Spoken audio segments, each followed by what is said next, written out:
Keir Starmer is an absolute utter disgrace.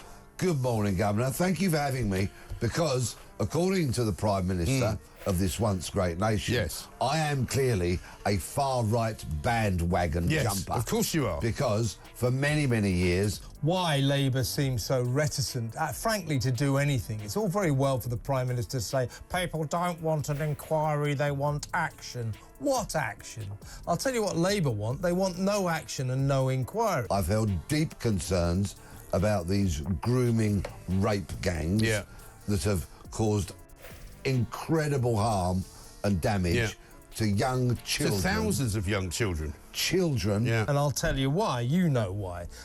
First of all, probably first and foremost, such an inquiry would be rather embarrassing for the man who was Director of Public Prosecutions from 2008. Keir Starmer promised justice for grooming gang victims. Instead, he quietly dropped 5 dedicated inquiries just before Easter recess, hoping nobody would notice. This calculated move has sparked fury across Britain. While victims continue to suffer without answers, Labour offers only a vague, flexible fund with zero accountability. Is this the change Starmer promised? Or just another betrayal from a politician who says one thing and does another? Before we move on, I'd like to ask you a small favour. If you appreciate this content, please take a second to like this video and subscribe to the channel. Over 98% of you watch the videos without subscribing. It costs you nothing, but it makes a huge difference to us. So, did you click the subscribe button? Great. Thank you so much. Now, back to the video. Let's talk about one of the most gut-wrenching betrayals we've seen from Starmer's government so far. Before the election, Labour made a crystal clear promise to the victims of grooming gangs across Britain: 5 dedicated national inquiries into the horrific sexual exploitation that destroyed thousands of young lives. Whose lives will be blighted forever. Some lives have been lost as a result of this action. Let's please remember that at all times. And because I harbour deep concerns... Until 2013, when all this grooming gang rape horror was going on. That was a certain Mr. Keir Starmer.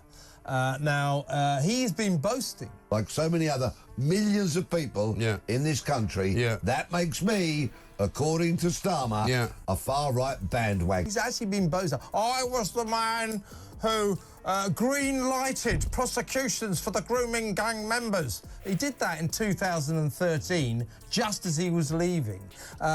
So from the J report in 2014... These weren't just vague pledges buried in manifesto fine print. Starmer looked victims in the eye and promised them justice, accountability, and, most importantly, that their voices would finally be heard. What made these promised inquiries so vital was their national scope and legal powers. They would have had the authority to compel witness testimony, access classified documents, and expose the systemic failures that allowed these crimes to continue for decades. Dismissed and even blamed by authorities, these inquiries represented their only chance at genuine justice and institutional change. But what Starmer actually delivered? Nothing short of a complete abandonment of these victims. In a move that speaks volumes about this government's priorities, Labour quietly announced, just hours before Parliament broke for Easter recess, that all 5 national inquiries were being scrapped. The timing couldn't have been more calculated, ensuring minimal scrutiny from MPs and media alike. It's the political equivalent of leaving a breakup note while your partner is sleeping and changing your phone number. In place of these robust national investigations, the government has offered what they're calling a flexible fund, essentially throwing some money at local authorities and calling it a day. This replacement scheme lacks every meaningful element that made the original inquiries valuable. It really is, and what a telling situation yesterday when I watched his appearance yesterday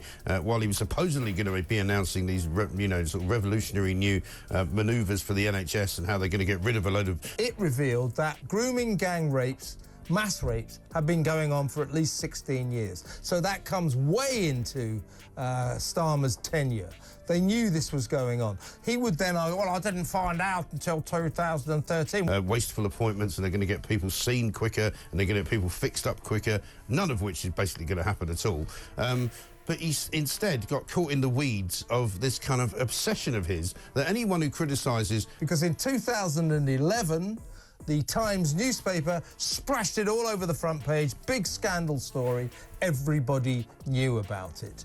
Now, during the Director of Public Prosecutions of the time, Keir Starmer's tenure... No legal powers to compel testimony, no ability to force reluctant officials to hand over documents, no national oversight to identify patterns across different regions, just a pot of money that local councils can apply for if they feel like looking into the issue. The betrayal has ignited fury across political lines. Conservative MP Robbie Moore didn't mince words in Parliament, calling it a complete and utter disgrace and accusing the government of kicking the issue into the long grass. Moore represents Keighley, where grooming gang victims have fought for years for acknowledgement and justice. His constituents now face the bitter reality that their suffering has once again been deemed politically inconvenient. Even more damning is the assessment from cross-party MP Katie Lamb, who highlighted the fundamental flaw in Labour's replacement scheme. Local inquiries simply cannot address the national patterns we see in these cases, she explained. Without a coordinated approach, we're doomed to see the same failures repeated across different regions. The criminal networks that exploit vulnerable children don't respect local authority boundaries. Why should the investigations into them be fragmented along these lines? When confronted with criticism, Minister Jess Phillips offered a defence that borders on insulting to the victims. We're empowering local areas to determine their own approaches, she claimed, as if downloading responsibility to cash-strapped local authorities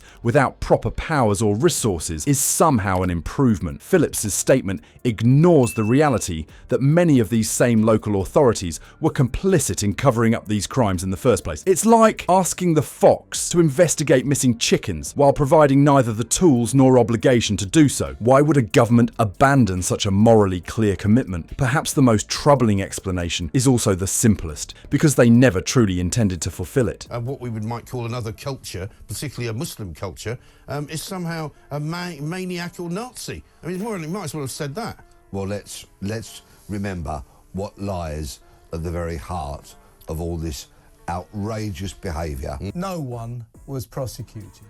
No one. For what was going on. Why didn't he do something in 2011?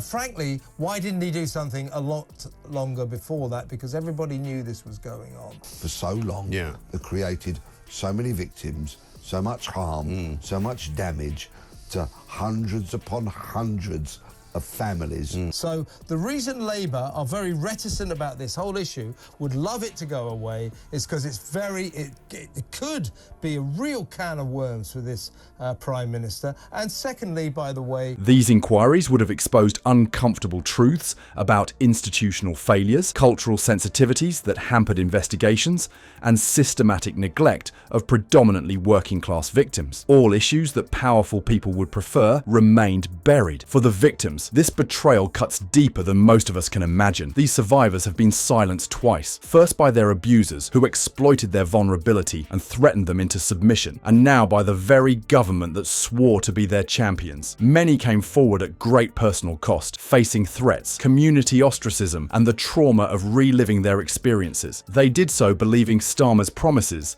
that this time would be different, that this time the system wouldn't fail them. The betrayal extends beyond just breaking a policy promise. It reinforces the message these victims have heard their entire lives, that they don't matter enough for those in power to risk political capital on their behalf, that their suffering can be acknowledged when it's politically convenient and forgotten when it's not, that justice for them is negotiable. Here we have yet another chapter in Starmer's book of broken promises. It's becoming abundantly clear that this government operates on a simple principle: make grand commitments to society's most vulnerable, then quietly discard those pledges when the spotlight moves elsewhere. From abandoning victims of sexual exploitation to scaling back disability support, the pattern is unmistakable. What's truly alarming is how this betrayal transcends mere policy disagreements. It cuts to the heart of democratic legitimacy. As Reform UK continues gaining traction among former Labour strongholds, Starmer stands at a crossroads. His administration can either rediscover its moral compass or watch as its electoral foundation continues to erode beneath its feet.